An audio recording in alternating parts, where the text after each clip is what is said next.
ഒത്തിരി സന്തോഷമുണ്ട്. ഈ കോഴ്സ് ചൂസ് ചെയ്ത സമയത്ത് എല്ലാവരും പറഞ്ഞത് ഭയങ്കര പാടാ, കിട്ടാൻ ഭയങ്കര പാടാന്നൊക്കെയാ. അപ്പോൾ ഇപ്പം അവരെയൊക്കെ മുൻനിർത്തി നിന്ന് ജയിച്ച് നിൽക്കുമ്പോൾ നല്ല സന്തോഷമുണ്ട്. 10th കരിയർ ഗൈഡൻസ് ക്ലാസ് ഉണ്ടായിരുന്നു. അവിടെ വെച്ചാണ് ഞാൻ ഫസ്റ്റ് ടൈം CA കോഴ്സിനെ പറ്റി കേൾക്കുന്നത്. അപ്പോൾ ഒരു ഡിഫറെൻ്റ് ആയിട്ടുള്ള കോഴ്സായിട്ട് തോന്നി. പിന്നെ എനിക്കൊരു ഗട്ട് ഫീലിംഗ് ഉണ്ടായിരുന്നു, ഇതാണ് എൻ്റെ ഫീൽഡ് എന്ന്. കുഞ്ഞു ക്ലാസ്സിലൊക്കെ ഞാൻ എന്തെങ്കിലും പറഞ്ഞു കൊടുക്കും എന്നുള്ളതല്ലാതെ ഈ വലിയതായതിനു ശേഷം നമ്മൾ പഠിക്കുക എന്ന് അങ്ങനെ പുറകെ നടന്ന് പറയേണ്ട ഒരു കാര്യം ഉണ്ടായിട്ടില്ല. പക്ഷെ എനിക്ക് തോന്നുന്നു ഇതുവരെ എടുത്തിട്ടുള്ള ഡിസിഷനിൽ ബെസ്റ്റ് AAA ആയിരുന്നു. അവിടുത്തെ ഫാക്കൽറ്റീസ് ആയാലും എനിക്ക് ഒന്നും അറിയാണ്ട് പോയതാ, പക്ഷെ നല്ല ബെസ്റ്റ് ചോയ്സ് ആയിരുന്നു AAA. എനിക്ക് ഫെബ്രുവരി മുതൽ ഇവിടെ നന്നായിട്ട് ഇങ്ങനെ പഠിച്ചു തുടങ്ങിയപ്പോഴാണ് എൻ്റെ കാല് ചെറുതായിട്ടൊന്ന് ഒടിഞ്ഞ്, അപ്പോഴും പിന്നെ എന്നെ നോക്കാൻ വേണ്ടിയിട്ട് അങ്ങനെ നിന്ന് അപ്പോഴും പിന്നെ പഠിക്കാനൊന്നും നല്ല ബുദ്ധിമുട്ടി. അപ്പോഴെല്ലാവരും പറഞ്ഞ് ഈ CAക്ക് ഒന്നും വിടരുത്, ഈ കൊച്ചിന് ഒരു കാലത്ത് കല്യാണമൊക്കെ കഴിച്ച് അയക്കാനുള്ളതല്ലേ, അന്നേരം ജോലിയൊന്നും കിട്ടത്തില്ല, ഇത് പഠിക്കാൻ വലിയ ബുദ്ധിമുട്ടാണ്, ചേർക്കരുതെന്ന് എല്ലാവരും പറഞ്ഞു. പക്ഷെ ഇപ്പം എനിക്ക് എന്തായാലും സന്തോഷമായി.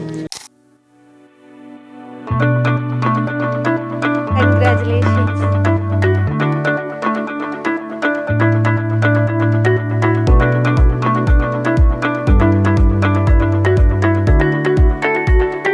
ഒത്തിരി സന്തോഷമുണ്ട്. ഈ കോഴ്സ് ചൂസ് ചെയ്ത സമയത്ത് എല്ലാവരും പറഞ്ഞത് ഭയങ്കര പാടാ, കിട്ടാൻ ഭയങ്കര പാടാന്നൊക്കെയാ. അപ്പോൾ ഇപ്പം അവരെയൊക്കെ മുൻനിർത്തി നിന്ന് ജയിച്ച് നിൽക്കുമ്പോൾ നല്ല സന്തോഷമുണ്ട്. 10th കരിയർ ഗൈഡൻസ് ക്ലാസ് ഉണ്ടായിരുന്നു. അവിടെ വെച്ചാണ് ഞാൻ ഫസ്റ്റ് ടൈം CA കോഴ്സിനെ പറ്റി കേൾക്കുന്നത്. അപ്പോൾ ഒരു ഡിഫറെൻ്റ് ആയിട്ടുള്ള കോഴ്സായിട്ട് തോന്നി. പിന്നെ എനിക്കൊരു ഗട്ട് ഫീലിംഗ് ഉണ്ടായിരുന്നു, ഇതാണ് എൻ്റെ ഫീൽഡ് എന്ന്.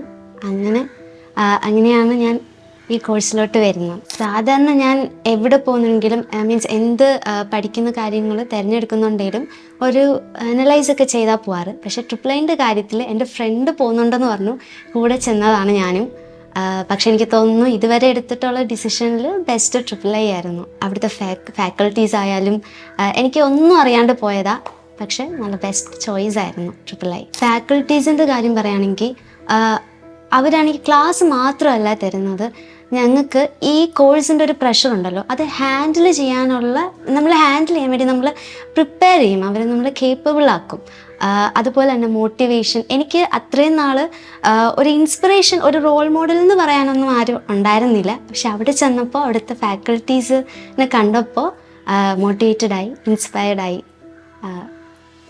അതുപോലെ തന്നെ ഇപ്പോൾ ലോ ഒക്കെ ആണെങ്കിൽ എനിക്ക് വീട്ടിൽ വന്ന് ഒത്തിരി എഫേർട്ട് എടുത്ത് പഠിക്കേണ്ട ആവശ്യം വന്നിട്ടില്ല. ക്ലാസ്സിൽ വെച്ച് തന്നെ ലോ ആണെങ്കിലും ടാക്സ് ആണെങ്കിലും ഒക്കെ ക്ലാസ്സിൽ വെച്ച് പഠിച്ചിട്ട് എനിക്ക് അധികം എഫേർട്ട് എടുക്കേണ്ടി ഒന്നും വന്നിട്ടില്ല. കുഞ്ഞു ക്ലാസ്സിലൊക്കെ ഞാൻ എന്തെങ്കിലും പറഞ്ഞു കൊടുക്കും എന്നുള്ളതല്ലാതെ ഈ വലിയതായതിനു ശേഷം നമ്മൾ പഠിക്കുക എന്ന് അങ്ങനെ പുറകെ നടന്ന് പറയേണ്ട ഒരു കാര്യം ഉണ്ടായിട്ടില്ല.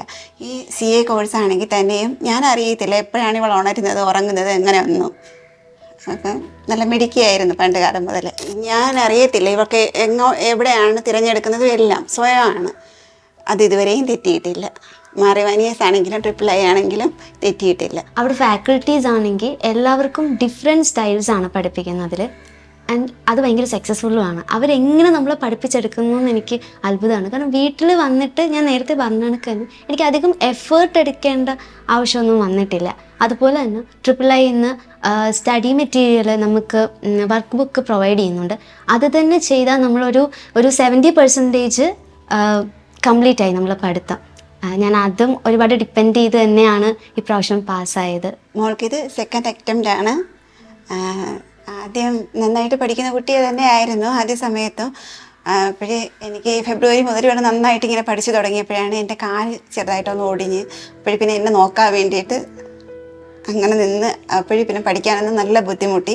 വീട്ടിലെ കാര്യങ്ങളും ഫുള്ളും അശ്വിനിയുടെ ചുമലിലായിരുന്നു. അപ്പോഴും പിന്നെ പഠിക്കാൻ പറ്റിയില്ല ആ സമയത്ത്. അങ്ങനെയാണ് ഫസ്റ്റിൽ ഒന്നും കിട്ടാതെ പോയത്. എന്നാലും മാർക്ക് അപ്പോഴും കുറവല്ലായിരുന്നു. അച്ഛൻ നിലത്തൊന്നും അല്ലായിരുന്നു ആ സമയത്ത്.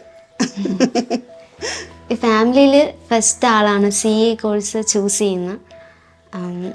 അപ്പോൾ ഫസ്റ്റ് CA എന്നൊക്കെ പറഞ്ഞ് കംപ്ലീറ്റ് ആയില്ല എങ്കിലും ഒരു ഹാഫ് വേ ജേണി കഴിഞ്ഞല്ലോ. അപ്പം ഒത്തിരി സന്തോഷം ഉണ്ടായിരുന്നു ഫാമിലി മൊത്തത്തിൽ. അച്ഛൻ ബാംഗ്ലൂരാണ് വർക്ക് ചെയ്യുന്നത്. മെക്കാനിക്കൽ സൂപ്പർവൈസറാണ് ഹൈഡ്രോ പവർ പ്ലാന്റിൽ. എല്ലാവരും എൻ്റെ കൂടെയും പറഞ്ഞു ഇവർക്ക് സയൻസിന് നല്ല മാർക്കുണ്ടായിരുന്നു 10th ക്ലാസ്സിൽ. അപ്പോൾ എനിക്ക് ഈ സയൻസ് ഗ്രൂപ്പിലോട്ട് അങ്ങനെ വിടുന്നതായിരുന്നു താല്പര്യം. അപ്പോഴെല്ലാവരും പറഞ്ഞ് ഈ സി എക്ക് ഒന്നും വിടരുത്, ഈ കൊച്ചിന് ഒരു കാലത്ത് കല്യാണമൊക്കെ കഴിച്ച് അയക്കാനുള്ളതല്ലേ, അന്നേരം ജോലിയൊന്നും കിട്ടത്തില്ല, ഇത് പഠിക്കാൻ വലിയ ബുദ്ധിമുട്ടാണ്, ചേർക്കരുതെന്ന് എല്ലാവരും പറഞ്ഞു. പക്ഷെ ഇപ്പം എനിക്ക് എന്തായാലും സന്തോഷമായി. ഈ കോഴ്സിനെ പറ്റി അറിയുന്നവർ പൊതുവെ കുറവാണ്.